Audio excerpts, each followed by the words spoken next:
আপনারা যদি ফরিদউদ্দিন মাসুদকে যে হলো শাহবাগী আলেম, যে নাস্তিকদের আন্দোলনকে সমর্থন করছে, আপনারা যদি তাকে আল্লামা বলতে পারেন, তাহলে আমরা তাগুতের দালালের দালাল আপনাদেরকেও বলতে পারি, কোনো সমস্যা নেই। মেরে ফেলবেন এগুলো আমরা ভয় করি না। একজনে বলছে না, রফিক মাদানি রে জুতা পিটে নাউজুবিল্লাহ দেশ থেকে বিতাড়িত করবে। যাক, উনি আবার তোবা করছে, ভালো লাগছে, তোবা করা উচিত। জুতা পিটে বা দেশ মনে হয় কারো বাপের আর কারো দাদার আর কারো পীরের দেশ কি আমরা কারো কাছে এজারা দিয়ে লেছি? আপনারা দিচ্ছেন না। বেটা আমরা বিশ্বের সুপার পাওয়ারের ভয় পাই না, তোমার মতো পিটি রেগুলার ভয় পাওয়ার টাইম আছে। সিরাত সেমিনার আমার পূর্বেই মাজলুমদের অভিভাবক খ্যাতিপ্রাপ্ত শেখ হারুন ইজহার দামাত বারাকাতুহুল আলিয়া বলে গেছেন যে আমাদেরকে রসুলের সিরাত বাদ দিয়ে, মানে আমাদের দেশ বিনির্মাণ বরং বিশ্ব বিনির্মাণ কোনোটাই সম্ভব না, যাই আমরা স্বপ্নে দেখি। কারণ আল্লাহ তাআলাই বলে দিয়েছেন, লাকাদ কানা লাকুম ফি রাসূলিল্লাহি উসওয়াতুন হাসানাহ। অর্থনীতি, সমাজনীতি, রাজনীতি, যত নীতি আছে কোন নীতি রসুলকে বাদ দিয়ে হবে না। ওখানে বলেন লাকাদ কানা লাকুম ফি আব্রাহাম লিঙ্কন উসওয়াতুন হাসানাহ, ফি লেলিন, ফি কালমার, ফি মাও সেতুং, ফি ইন্ডিয়া, ফি আমেরিকা, ফি চীন, এগুলো বলছে নাকি? স্পষ্ট বলছে লাকাদ কানা লাকুম ফি রাসূলিল্লাহি উসওয়াতুন হাসানাহ। তাহলে রাসূলুল্লাহ সাল্লাল্লাহু আলাইহি সাল্লাম যেই তরিকায়, যেই পদ্ধতিতে আল্লাহ বলা মানুষকে আল্লাহর দিকে আহ্বান করেছেন, যারা আল্লাহকে চিনতো না, আল্লাহকে জানতো না, রব্বুল আলামিনকে বাদ দিয়ে মাখলুককে পূজা করত, মাখলুকের গোলামি করত, তাগুতের গোলামি করত, তাদেরকে রসুল আরবি সাল্লাল্লাহু আলাইহি ওয়াসাল্লাম দুর্বল অবস্থায়ও দ্বীনের পথে একত্ববাদের দাওয়াত দিয়েছেন, সবল অবস্থায়ও দাওয়াত দিয়েছেন। রসুলের দোনো পরিস্থিতি আমাদের সামনে আছে, দোনো অবস্থা। রসুল্লাহ সাল্লাল্লাহু আলাইহি ওয়াসাল্লাম যখন দুর্বল ছিলেন তখনও দাওয়াত দিয়েছেন, কখনো গোপনে দাওয়াত, কখনো প্রকাশ্যে দাওয়াত, কখনো দাওয়াত দিয়ে মার খেয়েছেন, আর কখনো দাওয়াত দিতে গিয়ে মার দিয়েছেন, কখনো দাওয়াত দিতে গিয়ে পালিয়েছেন, কিন্তু কখনো তাহরিফ করেননি, দ্বীনের অপব্যাখ্যা করেননি, আল্লাহর দেওয়া বিধান থেকে রাগটাগ করেন নাই। কিছু বললাম, কিছু বললাম না, কিছু পরিবর্তন করে দিলাম, আবার এটাকে হিকমত বলে চালিয়ে দিচ্ছে, কষ্ট লাগে। হিকমত মানে কি? হিকমত মানে সুন্নত। হিকমতের প্রধানতম অন্যতম ব্যাখ্যা হলো, অর্থ হলো, আপনি তাফসীরের কিতাবগুলো আমরা যদি দেখি তাহলে দেখব যে সুন্নত আমাদের এখানে আমাদের আসাতেজায়ে কেরাম, আমার উস্তাদ সমতুল্য ওলামায়ে কেরাম, হকপন্থী ওলামায়ে কেরাম আছেন, ভুল হইলে ইনশাআল্লাহ ওনারা ধরিয়ে দিবেন। আমরা আমাদের আকাবির, আসলাফ, আসাতেজায়ে কেরাম, মাশায়েখদেরকে আমরা আমাদের সেরে তাজ মনে করি, আমাদের মাথার মুকুট মনে করি। আল্লাহি, আল্লাহ সাক্ষী, এর কোনো রিয়াকারির জন্য বলতেছি না। অবশ্যই ওনারা আমাদের সেরে তাজ, আমাদের অনুসরণীয়, অনুকরণীয়, এতে কোনো সন্দেহ নাই। কিন্তু কোনো আকাবির, কোনো আসলাফ, কোনো মাশায়েখের পদস্খলনকে দলিল হিসাবে গ্রহণ করি না। এটা আমারও হতে পারে, আপনারও হতে পারে, এখানে যারা উপবিষ্ট আছে তাদেরও হতে পারে, যে কারো হতে পারে। কেউ টেবিলের এই পাশে আসেন, কেউ ওই পাশে আসেন, প্রত্যেকেরই ভুল হতে পারে। ভুল ভুলই, সেটা আমার হোক, আপনার হোক, যারই হোক না কেন। সাহাবায়ে কেরাম, রাসূলুল্লাহ সাল্লাল্লাহু আলাইহি সাল্লাম সহ আম্বিয়ায়ে কেরাম হলেন মাসুম, সাহাবায়ে কেরাম হলেন মাগফুর। এরপরে কোনো তৃতীয় স্তর নেই। এরপরে ওয়ালারা আবু হানিফা রহমতুল্লাহ আলাইহি বলে গেছেন, হুম রিজাল নাহনু রিজাল। বাস আমাদের ভুল হতে পারে, ভুল হলে আমাদেরকে শুধরায় দিবেন। কে শুধরায় দিবেন? আমাদের উস্তাদগণ শুধরায় দিবেন, আমাদের আকাবির আসলাফগণ শুধরায় দিবেন, আমাদের সমবয়সীরা শুধরায় দিবেন, আমাদের চেয়ে বয়সে ছোট কিন্তু আল্লাহ তাদেরকে যোগ্যতা দিয়েছে, তৌফিক দিয়েছে, তারাও আমাদেরকে শুধরায় দিবেন। কিসের ভিত্তিতে? মানদণ্ড কি হবে শুধরানোর? উসুলে শরীয়ত, শরীয়তের 4 দলিল, কোরআন, হাদিস, ইজমা, কিয়াস, যেই ধারাবাহিকভাবে দেওয়া আছে শরীয়তের আলোকে ফুকাহে কেরাম, মুজতাহিদিন, এই যে শতাব্দীর পর শতাব্দী যেই সিস্টেমে শুধরানো হয়েছে, এখনো একই সিস্টেমে শুধরাইতে হবে। কোরআন, হাদিস, ইজমা, কিয়াস, এই চারটা হলো শরীয়তের দলিল। এর বাইরে পঞ্চম কোনো দলিল নাই। এই কথা ভুলে যেতে হবে যে আমার পীরে বলছে এজন্য এটাই সঠিক। আমার পীর জাহান্নামে গেলে আমি জাহান্নামে যাব, আমার পীর জান্নাতে গেলে আমি জান্নাতে যাব। আমার উস্তাদ বলছে এজন্য এটাই সঠিক। আমার উস্তাদই ধর্ম, আমার উস্তাদই দিন, আমার উস্তাদ যা বলবে সেটাই শরীয়ত। এখন এই উস্তাদ, হ্যাঁ, উনি তাগুতের দালালি করে বলুক আর উনি সত্য কথা বলুক, যেটাই বলুক ওনারটাই ইসলাম মানবো, এ কথা কি শরীয়ত গ্রহণ করবে? কখনো করবে না। এটা কি রসুলের সিরাত? কখনো না।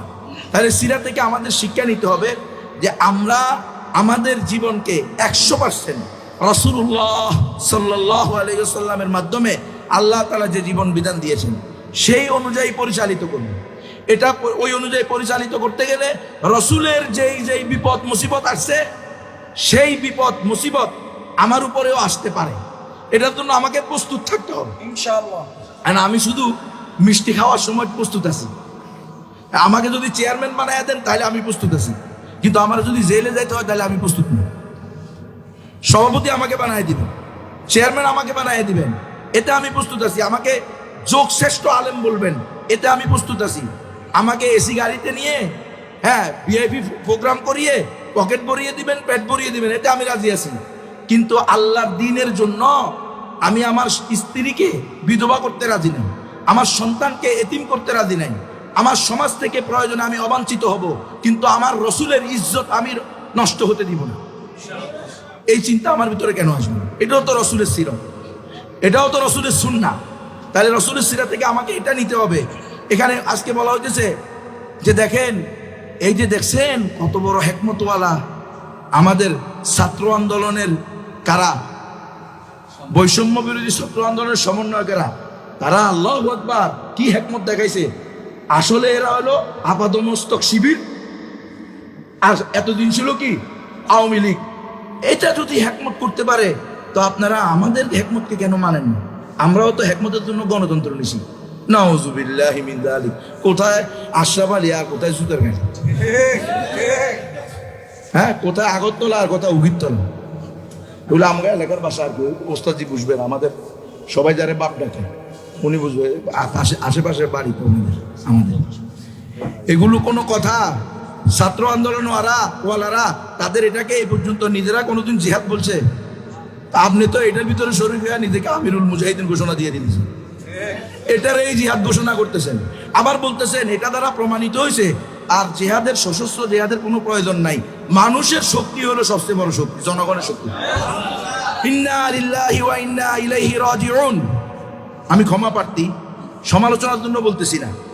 আমার পরবর্তী ভাইয়েরা, আমাদের পরবর্তী সন্তানেরা যেন এ কথা না বলে বাল ওয়াজাদনা আলাইহি আবানা কাযালিকা ইয়াফআলুন। আমরা তো আমাদের বাপদাদাদেরকে, আমাদের পীরদেরকে, আমাদের মাশায়েখদেরকে দেখছি তারা গণতন্ত্রকেই উত্তম জিহাদ বলছে। এজন্য আমাদের একটু দায়িত্ব আর কি মনে করি, জানি না আল্লাহ মাফ করে দেয়, আল্লাহর কাছে যেন ধরা না খাই। আমরা নিজেদের ঈমান নিয়েও অবশ্যই চিন্তিত, কারণ যে কোনো সময় কথা বলার আগে অনেক চিন্তা করতে। আপনারা তো মনে করেন হাই রে হাই কি জানি করে ফেলতেছে, হ্যাঁ, ধুমসে কথা বলতেছে। না না, অনেক চিন্তা করে কথা বলতে হয়। কখন কে অসন্তুষ্ট হয়ে যায় তার চেয়েও আমরা ভয় করি কখন আমার রব আমার উপর অসন্তুষ্ট হয়ে যায়, কোন কথা আমার থেকে এমন বের হয়ে যায় যার কারণে আমার আখিরাত বরবাদ হয়ে যায়। আপনারা বুদ্ধিজীবী হয়েছেন, খুব ভালো কথা। ছাত্ররা কোনোদিন, ছাত্ররা যে কাজ করছে, ওরা কি আল্লাহর কোনো আইনকে এখানে এনে আল্লাহর ফরজ বিধানকে তাহরিফ করছে? তো আপনি তো একমতের নামে আল্লাহর ফরজ বিধানকে তাহরিফ করতেছেন। আপনি এটা বাতিল করেন, এখন বলুন যে এটা আপনি সেমিনারে বলেন না, তো আপনারাও তো সেমিনারে বলছেন। ওমা নিজের বেলায় কুরু কুরু, অন্যের বেলায় হলো মাকু। জাতি এখন আর এগুলো গ্রহণ করবে না। আপনারা যদি ফরিদউদ্দিন মাসুদকে, যে হলো শাহবাগী আলেম, যে নাস্তিকদের আন্দোলনকে সমর্থন করছে, আপনারা যদি তাকে আল্লামা বলতে পারেন তাহলে আমরা তাগুতের দালাল আপনাদেরকেও বলতে পারি, কোনো সমস্যা নেই। মেরে ফেলবেন, এগুলো আমরা ভয় করি না। একজনে বলছে না, রফিক মাদানি রে জুতা পিটে নাউজুবিল্লাহ দেশ থেকে বিতাড়িত করবে। যাক, উনি আবার তোবা করছে, ভালো লাগছে, তোবা করা উচিত। জুতা পিটে বা দেশ মনে হয় কারো বাপের আর কারো দাদার আর কারো পীরের, দেশ কি আমরা কারো কাছে এজারা দিয়ে লেছি?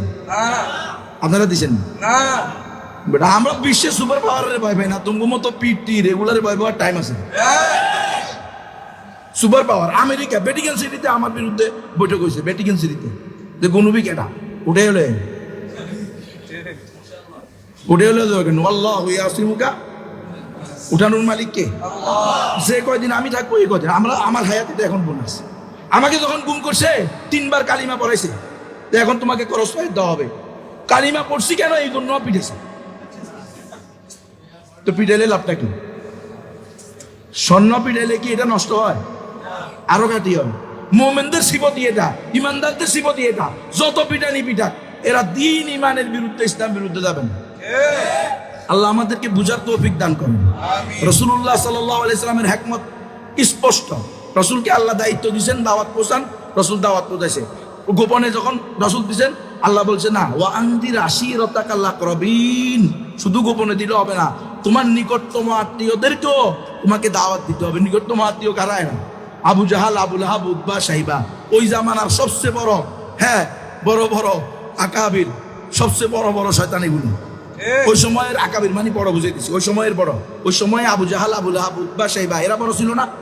এরা সব হলো সাইয়্যিদুশ শায়াতিন, বড় বড় শয়তান এক একটা। তো এদেরকে দাওয়াত দিতে আল্লাহ তাআলা বলতেছেন এরা হলো রাসূলের আত্মীয়, নিকটতম আত্মীয়, চাচা, দাদা, এদেরকে দাওয়াত দিতে হবে, ইসলামের দাওয়াত দিতে হবে, তাওহীদের দাওয়াত দিতে হবে। রাসূলুল্লাহ সাল্লাল্লাহু আলাইহি ওয়াসাল্লাম দাওয়াত দিয়েছেন, গোপনে যখন পারছেন গোপনে দিয়েছেন, যখন আল্লাহর হুকুম আসছে প্রকাশ্যে দিয়েছেন। দিয়ে যদি আপনার জায়গায় মাতৃভূমিতে থাকতে পারেন তাও ভালো, থাকতে না পারেন তাও ভালো, প্রয়োজনে হিজরত করতে হবে। আজকে দেখেন এই দেশেই বয়ান করা হইতেছে, আমি নাম নিচ্ছি না, এই দেশেই বয়ান করা হচ্ছে যে দেখো এত বেশি জজবা দেখাও না, এত জেহাদ করিও না। আমাদের সাথে অনেক লোক আফগানিস্তানে গেছিল পড়ালেখা করতে, পরে ওখানে গিয়ে ওই জজবা দেখাইয়া রাশিয়ার বিরুদ্ধে জিহাদ করতে গেছে, গিয়া হাত হারাইছে, পা হারাইছে, নিজেও ধ্বংস হয়েছে, পরিবারও ধ্বংস হয়েছে। আর আমরা দেখো কত ভালো আছি। কি বলেন? কি বলেন? এদের কথাও আমাদের মানতে হবে, উনাদেরকেও আমাদের অনুসরণ করতে হবে। তাহলে রাসূল সাল্লাল্লাহু আলাইহি ওয়াসাল্লাম জিহাদের কথা বলে, তাওহীদের কথা বলে, কালিমা এলাহি কালিমাতুল্লাহর কথা বলে 3 বছর জেলে ছিলেন। নিজের দেশ মাতৃভূমি ছেড়ে কোথায় চলে গেছেন? মদিনাতে চলে গেছেন, হিজরত করতে হয়েছে। তো রাসূল সাল্লাল্লাহু আলাইহি ওয়াসাল্লাম কি ধ্বংস হয়ে গেছে?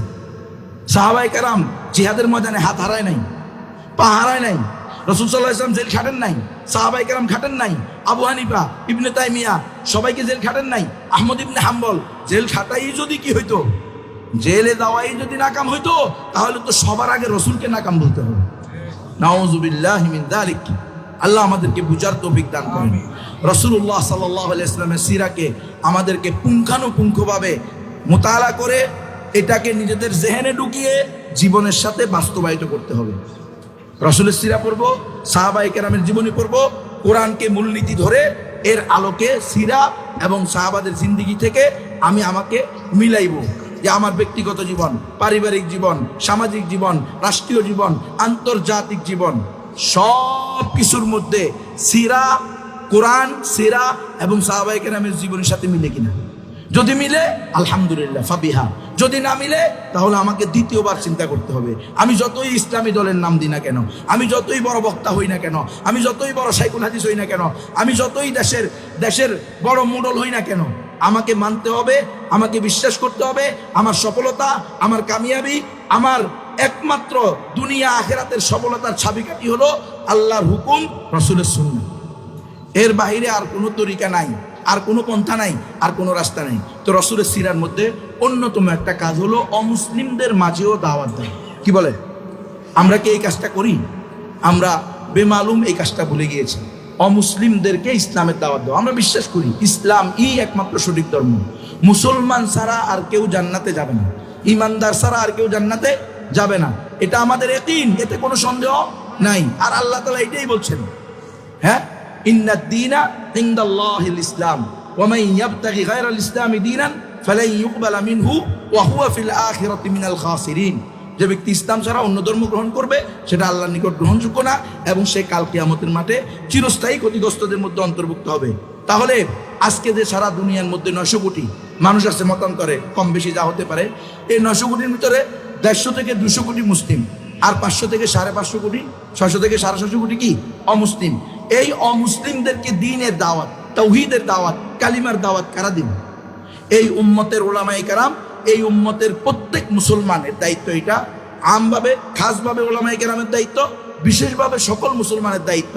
যার যখন সুযোগ হয়, আপনি হিন্দুর সাথে ব্যবসা করতেছেন, বৌদ্ধদের সাথে ব্যবসা করতেছেন, অমুসলিমদের সাথে আপনি একই ফ্ল্যাটে পাশাপাশি থাকতেছেন, 2 ফ্ল্যাটে থাকতেছেন, আজকে তো একই ফ্ল্যাটেও থাকতেছে। দেখেন নাই, এটিএনএ নিউজ করছে, একটা বাড়িতে একটা মেয়ে তার ঘরের ভিতরে একটা ছেলেকে তার বাপ মা কি দিছে, হিন্দু ছেলেকে সাবলেট ভাড়া দিছে। পাইছেন না এটা খবর?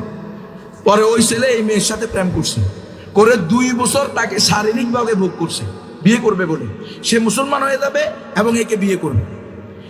এখন মেয়েকে আর ছেলেকে দোষারোপ করার আগে আমার মন চাইতেছে ওই বাবা মাকে জিজ্ঞেস করতে, যে এই বাবা মা নিজের উপযুক্ত মেয়ে থাকতে, নিজের ঘরের মধ্যে নিজের স্ত্রী থাকতে কোন আকলে, কোন বিবেকে, কোন হিকমতের টাকা যায়, কোন হিকমতের টাকা যায় হিন্দুর কাছে সাবলেট ভাড়া দিন? আফসোস, এটাই হলো পুঁজিবাদী জীবন ব্যবস্থার কুপ্রভাব। মানে টাকাই হলো আসল। কিসের মেয়ে, কিসের বউ, কিসের ইসলাম, কিসের আলওয়ালা ওয়াল বারা? ইসলামের সীমারেখা আলওয়ালা ওয়াল বারা, এটাকে তো আমরা ভুলেই গেছি। কোন বড় বড় ব্যক্তিদের মুখ থেকে এমন কথা বাইরে হইতেছে যে ওয়ালা বারা এটা হলো নতুন শব্দ, নতুন বাক্য, এটা বলে ইসলামে নতুন আসছে। আমরা ছোটবেলা থেকে শুনতেছি আল হুব্বু লিল্লাহ ওয়াল বুগযু লিল্লাহ, আর বলতেছে এখন যে এটা কি, এটাই তো আলওয়ালা ওয়াল বারা। আমি কাউকে ভালোবাসবো, তার সাথে হৃদ্যতা হবে, মহব্বত হবে, সম্পর্ক হবে কিসের ভিত্তিতে? ইমানের ভিত্তিতে, তাওহীদের ভিত্তিতে। উম্মাহ কনসেপ্ট থাকবে আমার ভিতরে।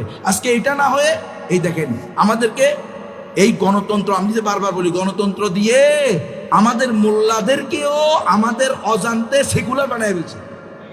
তাহলে আমরা এখন বলতেছি আমরা মন্দির পাহারা দেবো, হ্যাঁ মন্দির ভাঙলে হাত ভাঙিয়ে দেবো। তাহলে ইব্রাহিম আলাইহিস সালামের হাত ভাঙবেন? ইব্রাহিম আলাইহিস সালাম তো মন্দিরে ঢুকে মূর্তি ভাঙছে।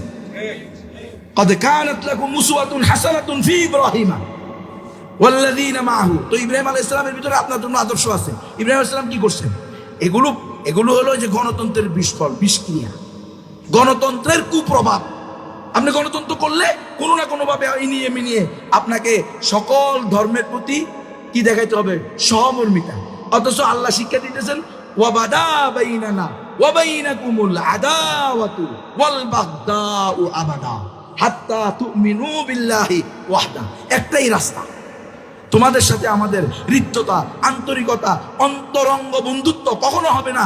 আমার স্ত্রী থাকতে, আমার মেয়ে থাকতে তুই কিভাবে আমার ঘরের মধ্যে সাবলেট ভাড়া নিতে পারো? কি আকল, কি বিবেক, কি ইমান, কি মুসলমান? এটাই হলো এই কুপ্রভাব জোনের দিক থেকে। যদি আপনি পুঁজিবাদী জীবন ব্যবস্থা বলেন সেটারও কুপ্রভাব। এরপরে যদি আপনি বলেন কি শুনুন, এরপরে যদি আপনি বলেন এখানে গণতন্ত্রের কুপ্রভাব, সেটাও এখানে আপনি দুটোটা পাবেন। এই কারণেই আজকে আমরা আমাদের ইসলামের সীমারেখা ওয়ারাবারাকে বাদ দিয়ে আমরা কুফুরি সীমারেখাকে, কুফুরের ভিতরে, শিরকের ভিতরে ঢুকে যাইতেছি। আমাদের মধ্যে কোনো কি নাই, পেরেশানি নাই। কি আশ্চর্য কথা! ইসলামের ফরজ বিধানকে তাহরিফ করা হবে আর আমরা এটা চুপ করে থাকতে হবে। আপনি করবেন না, ফরজ বিধানের তাহরিফ করবেন না, আমরা দেখবেন এ নিয়ে কোনো আলোচনা করবো না, আপনার নামও আসবে না। আপনার দরকার কি ফরজউদ্দিন মাসুদের পক্ষে কথা বলার? আপনি ওর পক্ষে কথা বলেন না। ফরজউদ্দিন মাসুদ শুধু একটা কাজ যদি তার পাওয়া যায়, এটার জন্যই তার সাথে পুরো মুসলিম উম্মার আলী করা উচিত, বারাত ঘোষণা করা উচিত। কারণ সে আল্লামা দেলোয়ার হোসেন সাঈদীর ফাঁসি চাইছে। এখন বলবেন যে আমি কি জামাত ইসলামী? ইম্পসিবল। আমি তো গণতন্ত্রকে, গণতন্ত্র কুফরি শিরকি মতবাদ, গণতন্ত্র দিয়ে ইসলাম প্রতিষ্ঠা হবে না। ওয়াল্লাহি বিল্লাহি তাল্লাহি সব কসম খাইয়াও যদি বলি ইনশাআল্লাহ আমি আশা রাখি আমি গুনাহগার হব না। কেন? কারণ গণতন্ত্র দিয়ে গত 100 বছরে পৃথিবীর বুকে 1 মিনিটের জন্য 1 ইঞ্চি জমিনে খেলাফত প্রতিষ্ঠা হয় নাই, আগামী 1000 বছরেও হবে না। তাহলে আমি কেন আল্লামা সাঈদীর কথা বলতেছি? সাঈদী সাহেবের কথা রাহিমাহুল্লাহ, তার কথা আমি এই জন্য বলতেছি, তিনি একজন আলেম ছিলেন, আমি একজন আলেম, তিনি একজন নবীর ওয়ারিস, আমি একজন নবীর ওয়ারিস, তিনি নবীর উম্মত, আমি নবীর উম্মত, তিনি আল্লাহর বান্দা, আমি আল্লাহর বান্দা, তিনি তাওহীদবাদী, আমি তাওহীদবাদী। এই জন্য বলতেছি, আপনারা আগে বলতে হবে সাঈদী সাহেব কি মুরতাদ, কাফের, মুশরিক? আমাদের এখানে মুরব্বীরা আছেন, এটা বলতে হবে। যদি মুশরিক না হয়, বেঈমান না হয়, তাহলে আপনি কোনো মুসলমানের জন্য ফাঁসি চাইতে পারেন না, মৃত্যুদণ্ড চাইতে পারেন না। সিবাবুল মুসলিমি ফুসুকুন ওয়া কিতালুহু কুফর, 1 নম্বর। 2 নম্বর হলো সে সারা দেশে না শুধু সারা বিশ্বে নন্দিত হয়েছে, প্রশংসিত হয়েছে জিহাদ ফি সাবিলিল্লাহর বিরুদ্ধে 1 লক্ষ মুফতির ফতোয়া নিয়ে। এই কথা বলেন, 1 লক্ষ মুফতির ফতোয়া নিয়ে সে কি করছে? সারা দুনিয়ার মধ্যে সে দালাই লামা তার ভূয়সী প্রশংসা করছে, নরেন্দ্র মোদী তার প্রশংসা করছে, তারপরে পোপ ফ্রান্সিস তার প্রশংসা করছে। সে পোপ ফ্রান্সিসকে এনে দোয়া করছে, মহামান্য পোপ, আধ্যাত্মিক পুরুষ, মহামানব, তার থেকে আমরা উৎসাহ পাই, উজ্জীবিত হই। এই ধরনের কথা বললে কোনো মোমেন, কোনো কাফের থেকে উৎসাহ পেতে পারে, উজ্জীবিত হতে পারে? এজন্য ভাই আমাদেরকে খেয়াল রাখতে হবে, অবশ্যই আমাদেরকে সিরাত থেকে শিক্ষা নিতে হবে, সাহাবায়ে কেরামের জীবনী থেকে শিক্ষা নিতে হবে। আল্লাহর দেওয়া জীবন বিধান কোরআনকেই আমাদের একমাত্র জীবন বিধান হিসেবে মানতে হবে। তাহলে আমাদের 2 কাজ, একটা হলো ইসলামের কোনো শরীয়ী বিধানকে, ফরজ বিধানকে, আল্লাহ প্রদত্ত নির্ধারিত হুদুদকে আমরা লঙ্ঘন করব না। দ্বিতীয় হলো আমাদের অমুসলিমদের মাঝেও দাওয়াতের কাজ করা, এটা আমাদের ইমানি দায়িত্ব। অমুসলিমরাও ইসলামের দাওয়াত পাওয়া, এটা তাদের অধিকার। গ্রহণ করা না করা সেটা কার হাতে? আল্লাহর হাতে। এই কাজগুলো করতে আপনারা তৈরি আছেন তো ইনশাআল্লাহ?